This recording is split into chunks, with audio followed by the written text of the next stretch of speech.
公元前202年，刘邦创立了汉朝，初期与人民休养生息，之后的文帝与景帝崇尚老庄，无为而治，使得因为楚汉相争而遭到战乱破坏的社会重新走向繁荣。不过，一旦经济复苏，随之而来的问题也就跟着逐渐浮出水面。第一个问题，我们上一集才聊过，就是过低的租税。汉景帝将原本1/15的租税减半为1/30，这会让大地主的持有成本降低，导致贫富差距越来越大，逐渐形成豪族世家垄断各种资源。另一个更严重的问题，则是郡国并行制带来的隐忧。刘氏诸王分封在各地，容易形成地方势力，甚至还会想要取代中央，举兵叛乱。大家好，我是克里夫。其实文帝在位的时候就已经发生过2次诸王叛乱，虽然最后都被摆平，但这也让大臣们意识到刘氏诸王分封在各地的隐忧，于是假仪上奏建议削藩。不过文帝没有直接采纳，而是等到合适的时候才将当时最大的齐国分成6个小国。到了景帝继位后，晁错再度建议削弱诸王的权力时，却爆发了7国之乱。以吴王和楚王为首的7位刘姓诸王叛乱，并怂恿北方的匈奴与南方的闽越也一起叛变，还打出了诛晁错、清君侧的口号。虽然景帝被迫处死晁错，想化解叛乱，但7国举兵却越演越烈，最后只好派大将军与太尉出兵平乱。摆平了7国之乱后，景帝还加强对诸王的掌控力，不仅派更多中央官员到诸侯国监视，也禁止诸侯王自行开采矿石或制盐等等。而到了汉武帝继位后，更颁布了推恩令，将弱化诸侯的方针制度化，也就是在诸王死后，齐国除了嫡长子继承王位之外，其他子嗣也都可以分封侯国，使得诸王的封国越分越小，大大削弱了刘氏诸王的势力。此外，汉武帝还颁布了各种律法，限制诸侯王的权力，同时也避免官员包庇诸侯王，使得汉朝终于走向名副其实的中央集权帝国。再加上从刘邦建立汉朝到文景之治的几十年都没有大型的战争，虽然有几场诸侯王的动乱，但没有伤及根本，也没有大型的天灾人祸，这都让汉武帝继位后粮仓堆满谷物，官府存满铜钱，积蓄太多的状况下，也使得人民逐渐走向奢侈与浪费。在这样的背景下，汉武帝开始对外征战，出兵南越以及朝鲜北半部，并将这些领土纳入汉朝的郡县制中。在攻打蒙古高原上的匈奴，赶跑游牧民族，把中亚纳入势力范围。这一连串的对外用兵，不仅让不少名将流传青史，像是卫青、霍去病等等，还有张骞开拓西域的壮举，也让中国以西域各国的商业往来有了丝绸之路的贸易路线。不过，也因为这样大手大脚的征伐，使得多年来的积蓄逐渐耗费殆尽，于是政府开始推行新的经济政策，好填补军费的漏洞，像是盐与铁改由国家专卖，这2项民生必需品所带来的利润，大大补足了汉朝的财政困境。之后又推出了军书法与平准法，让官员取代商人采购中央需要的物品，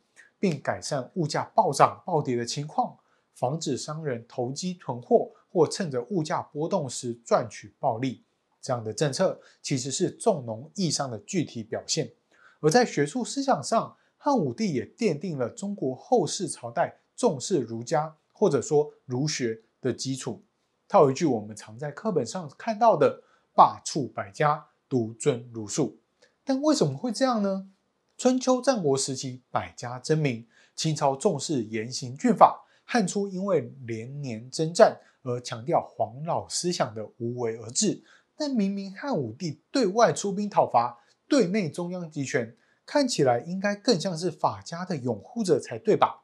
事实上，汉武帝之后的皇帝确实是兼用霸道与王道，没错。但儒家却也是在汉武帝在位时越来越有发言权的。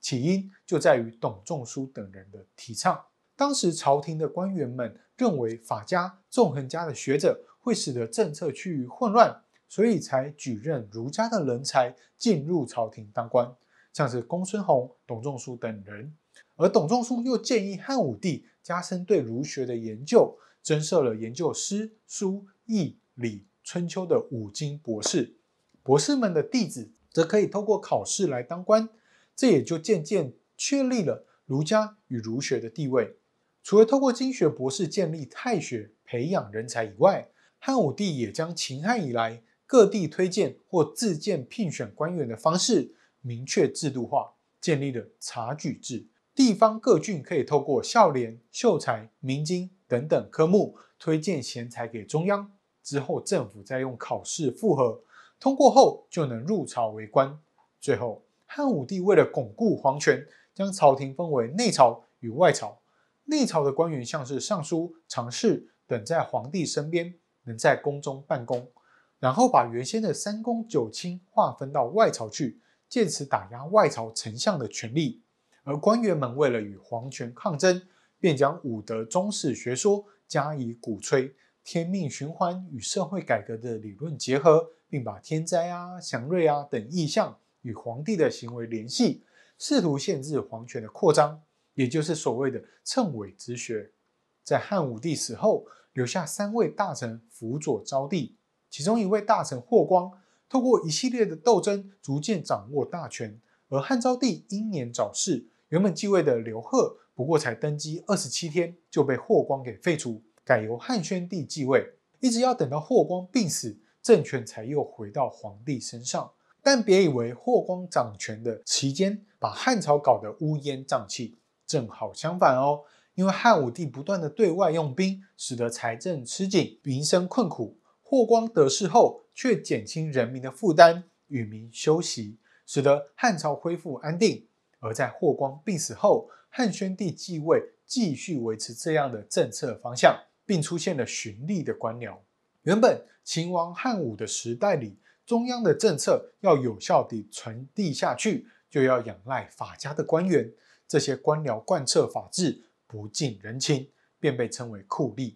不过随着儒家逐渐兴起，加上宣帝的支持，执行政策的官员们改为相信人性本善，法理之外兼顾人情，也就让循吏成为安定社会的重要力量。不过在汉宣帝死后，西汉就逐渐走向下坡。一方面是继位的皇帝无心于朝政，只知道享乐；另一方面是皇帝为了掌握政权，只能依靠外戚的势力来与宦官或权臣抗衡。在这样的背景下，使得西汉末期王太皇后的外甥王莽逐渐取得了政权，并壮大势力。同时，从汉宣帝到王莽取得政权的这段期间，大量的儒学官僚被任用。虽然儒学的中心思想为仁，但也因为儒家的兴起，使得各种礼法与制度的讨论也跟着兴起，像是祭祀天神、后土的礼制宫廷的庙制等等。毕竟儒家重视礼法嘛。不过为了考证这些制度与典故，刘向、刘歆父子便对古典进行收集与整理，其中像是《战国策》、《楚辞》等等，都对后世研究古典作品很有帮助。在儒学成为政治思想的主流后，再加上谶纬之学的影响，那就不难理解为什么王莽篡汉后会实施一系列儒家古礼的政策了。公元5年，王莽毒死了汉平帝，改立2岁的刘婴为皇太子，自己摄政代行皇帝职务。紧接着，在公元9年，眼见时机成熟，王莽便登基称帝，改国号为辛，传承了大约200年的西汉，自此灭亡。不过王莽的新朝是个短命的王朝哦，主要的原因就在于王莽的改革太急太快，变动又太大了。前面我们有说，儒家学说成为主流，在这样的思想下长大的王莽，自然也崇尚礼法，所以他的其中一项改革就是把官制改成符合西周时代的官制，因为那是周礼中记载的制度，可想而知，自然导致了混乱。此外，他又改革货币制度，原本西汉的货币是5铢钱，但王莽想恢复古制，也就是大钱、小钱、刀、布等货币，改就算了，还不断的变动，造成金融体系的混乱。最后引起社会动荡的是土地的改革。一开始我们有说，随着租税的降低，会让土地取得成本下降，就容易让土地集中在少数人的手上，久而久之就会在地方上形成豪族。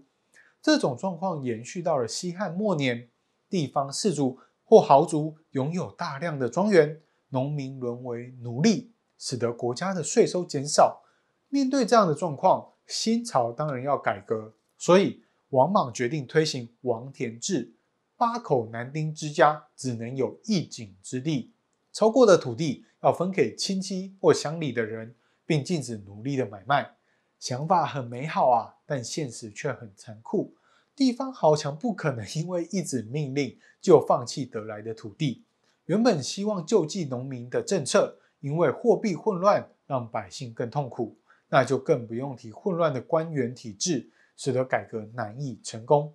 历时14年的新朝，因为众多民变与起义导致灭亡。而众多农民起义中，像是赤眉军、绿林军等等，都无法改朝换代继承大统。反而在南阳起兵的刘秀，在公元25年登基称帝，立国号为汉，史称东汉或者说后汉。称帝的刘秀迁都洛阳，并依靠他优秀的军事才能，逐渐扫平天下，再次将中国给统一。刘秀的谥号是光武帝，在统一中国后，他重新清查土地，制定税赋，并振兴农业，使得国家再度恢复安定，所以后来便有光武中兴的美称。而在光武帝去世后，后续接着继位的汉明帝与汉章帝也都是贤明的皇帝。他们在位的期间，东汉的国力再次达到鼎盛，汉明帝甚至北伐匈奴，又派班固出使西域。也因为这段期间的盛世，所以又有明章之治的说法。不过之后的东汉朝政，因为皇帝多半是年幼继位，使得外戚掌权。年幼的皇帝长大后，为了培养自己的势力，只能重用那些从小陪他长大的宦官来打倒外戚的势力。但偏偏皇帝又英年早逝，再度让年幼的太子继位，于是又展开新的一轮外戚掌权的轮回。国家顶层的权力结构陷入外戚与宦官的轮番斗争，自然也就让东汉内部与外部的问题逐渐浮现。先看外部哦，刚刚我们说汉明帝北伐匈奴，又派班固出使西域，能有这样的功绩，主因在于汉光武帝刘秀在位的时候，匈奴因为饥荒分裂成南北两部，南匈奴归顺于东汉，北匈奴则继续侵扰着汉朝的边境。南匈奴的归顺，使得汉朝拥有对抗游牧民族的力量。到了汉明帝在位时，才能派军遣将把北匈奴给击溃，迫使他们向西迁徙。而也因为北匈奴的遁走，使得原本依附在匈奴底下的少数民族被迫臣服于汉朝，其中羌族就被强制迁徙到渭水上游附近，与汉民族共同生活。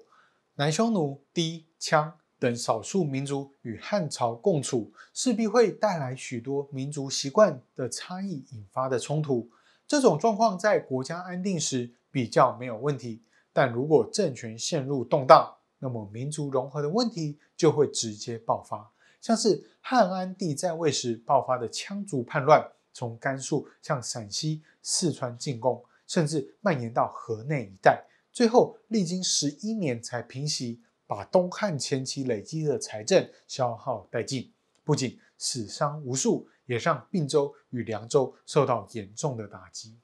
再来，我们看内部的问题。政府上层是外戚与宦官的斗争，那中下层呢？因为儒学兴起，原本西汉时五经博士的弟子大约有50位，在太学进行学习，之后慢慢扩增，到了东汉时，据说已经有到3万多人在太学接受教育，毕业后则会授予官职。此外，前面我们有说过，如果地方上有发现不错的人才，会透过察举制度推荐给中央。不过儒家重视孝道与清廉，所以孝廉这个科目特别受到重视。在这样儒学风气盛行下诞生的文官，面对宦官与外戚把持的朝政，当然是痛心疾首啊，恨不得皇帝将政权还给士大夫。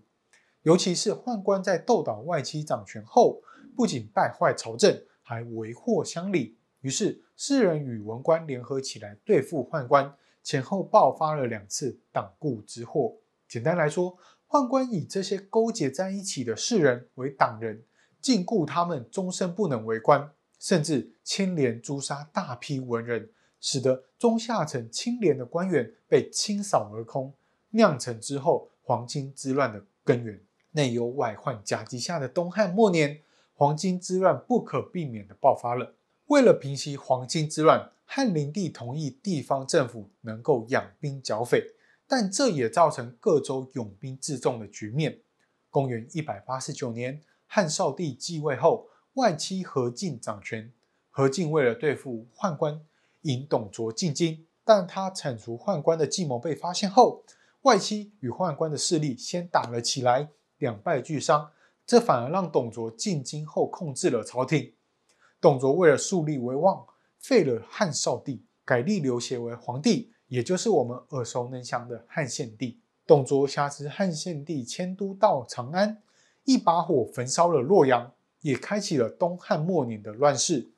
各地诸侯拥兵自重，董卓最后被部将吕布所杀，汉献帝则逃回了洛阳。此时的中国乱成一团。之后，曹操挟持汉献帝到许都，挟天子以令诸侯，并在官渡之战打败了当时势力最强的袁绍，将中原与河北领地纳入势力范围。不过之后却在赤壁之战输给了孙权与刘备的联军，使得三国鼎立的格局逐渐确立。而在曹操病逝后，曹丕逼迫汉献帝禅让而登基，并改国号为魏，东汉的时代也正式宣告结束。